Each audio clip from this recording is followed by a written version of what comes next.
Hello everybody, today we are going to talk about the function templates. As you can see, we have got here the code from the lesson 45 about the inheritance. So we have got here a class point and point to the create. Right now I would like to show you, as always, the problem that will be resolved later by the function templates, right? So we know why should we use something like that. We won't use only theory, we need also the practice, right? Okay, so look, we can have situation like that. I want to add two numbers, right? Let's make it as simple as possible. Let's add two numbers that are integers. So we have to return the integer. We'll call the function add, and we'll take two integer, variable 1, variable 2. And now we'll make this inline function. We'll just return the variable 1 plus variable 2. So right now we can easily do something like add and then send here the 2 and 5 to the output. Then we can just build and run the program and add here 2 and as you can see the numbers were added very well. But what will happen when I do something like that? As you can see right now, the result is also 5, even though I sent here the double number, right? Because, well, we had only that function to choose, and our compiler just changed 5.5 to the integer, right? He changed the type double to integer.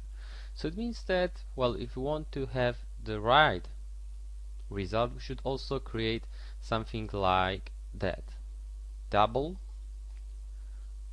double, double, right? Something like that. As you can see right now, he doesn't know which function he should run because, well, I have got here one variable integer and the second double. So here I am taking two integers, here I am taking two doubles. So which one I should choose? I don't know. He doesn't know, so we have to choose one of them by doing something like that. Well, something like that to not change the result, right? Or we have to just do it that way, right? Or we can just do something like that. We can use the casting, right? And everything will work fine. But well, when we are using function, we shouldn't think about things like that, right? That would be horrible if I had to remember about things like that. So we have to create another function. So for example, I create a function like that. The first will be double, the second will be, for example, integer. And I have to create another. For example, that guy will be integer and this guy will be double, right? And right now I can easily build and run that program and everything will work fine. But as you can see, we had to write 4 functions to achieve that thing. And now, well, you know that double, that integer is a big variable, right? It is taking memory. So it is taking 4 bytes of memory, this guy is taking 8 bytes of memory. Sometimes we don't need so big numbers, right? We could use the short integer or something like that. That would be enough for us. And then these guys here would be a bit slower, so we should create another function. And now I would like to show you something what is called that function templates.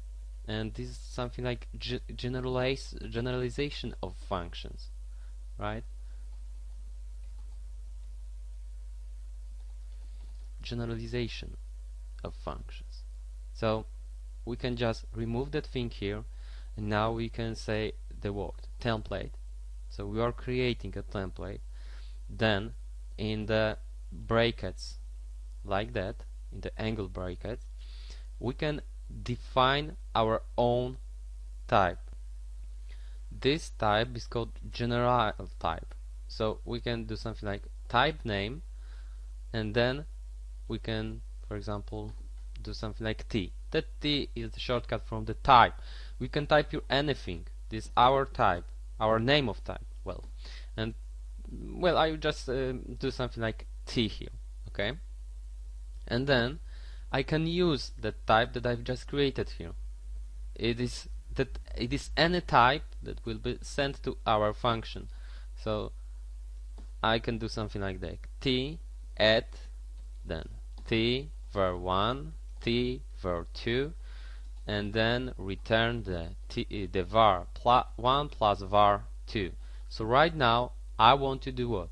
I want to add two variables that are what? The same type, right? They're both the same type. So when I do something like that, it will work. When I do the double way, it will also work. But we can't right now send something like that, because here we just declared only one type, right? So how is it working? When he can see the two double variables, he's changing that t to double, right? Instantly. So it's very cool, right? We just written on one function, and it really works for also, for example, short integers and other things like that. When both types are the same.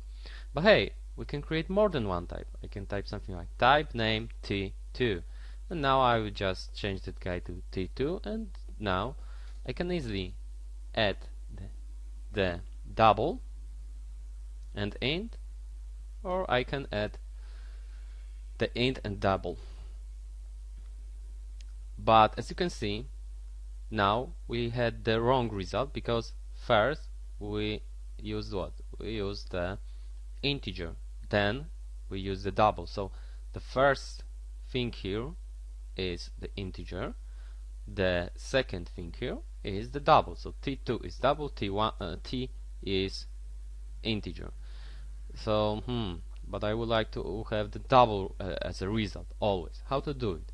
Well, first I would like to show you something. Normally, when you use something like static cast, there is something like that angle bracket. They're very similar to that thing, aren't they?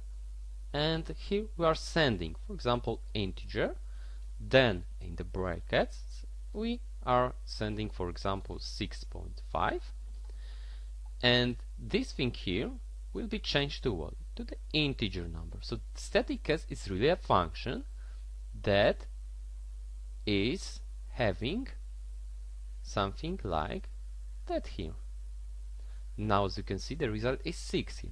So this is really a template, right? Static cast is really a function template. Here we can also specify what will be in t and what will be in t2 from above, right? We can say it. So we can do something like, hey, I want it to be, for example, the first guy must be double, and the second guy must be also double, right? Both are double right now. And as you can see, the result now is okay. So we can make it always working properly like that. Okay. So as you can see, we've just by creating one function template, we saved our time, right? That's the first thing. But this is the easy situation, and well, I didn't and I used that code here, that point, not by mistake, because I would like to show you something. What about doing something like add, right? Well, let's make it command right now, and operation on points. I like to, for example, create 2 points. The second guy will be 50 and 3. I want to add the 2 points, so 10 plus 50 and 67 plus 3, so the results should be 60 and 70, right? So that should be our result.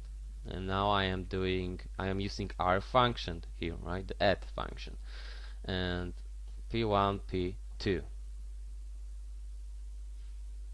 As you can see, we can't do it, even though that both guys here are the same type. So here we have the point to D, here we have the point to D, we're returning a point to D, but it's not working. Why?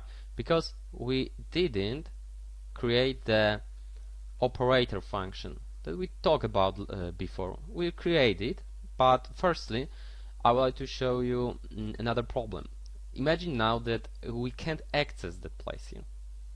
we can't add that another function, the operator function. So how to deal with that problem? We can make something like template specialization for functions, and it looks like that. Template, and then we're just creating the two angle brackets, and we are not specifying the things here, right? And then point to the, then add, right, the name of our function. Then we are just specifying, so we are saying that this guy will be point to the for sure variable 1 point to the variable 2, and then we must return the point to d with new values, right? So what? Well, let's create point to d that will be temporary for us, and we'll use the function temporary set x variable 1 point to d dimensional variable 1 get x plus variable 2 get x. So we are getting x from variable 1 variable 2, and now we just need to do the same thing, but right now to the y value, and we can just return the temporary here. So now we can do something like that and send to the output sum dot get x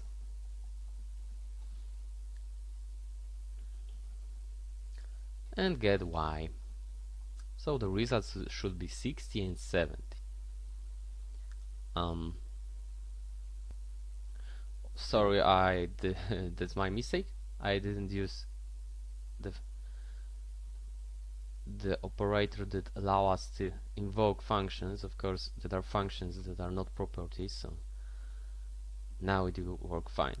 As you can see, we have here the results 60 and 70, and of course we have got their messages from the destructors and constructors. So well, we don't need to worry about them. The most important thing is that, right? It's working cool, but we had to specify that because remember, we are imaging situation, we didn't have the way to get access to that place here, okay? That situation might happen because, for example, there's a license like that doesn't allow us change and other things like that. But well, you know what I wanted to show you here. Now, just as an exercise, let's just create that operator here. So what we should return? We should return the point to d.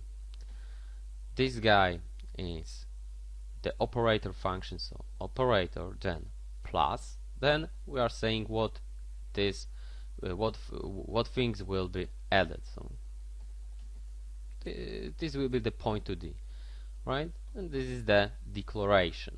Now we have to define it here, right?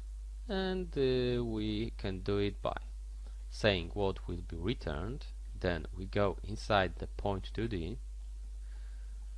Then we are specifying the operator plus point to d. We'll call that guy object, and here we also need to create the temporary guy, and this time we'll set x that way. This, well, let's use this thing from here because we don't need to write so much. Then set this object that is actual guy, right? The same thing should be done here, plus the guy that will be sent to us by the operator function. So right now we can easily run, well, it's that way. As you can see, the result,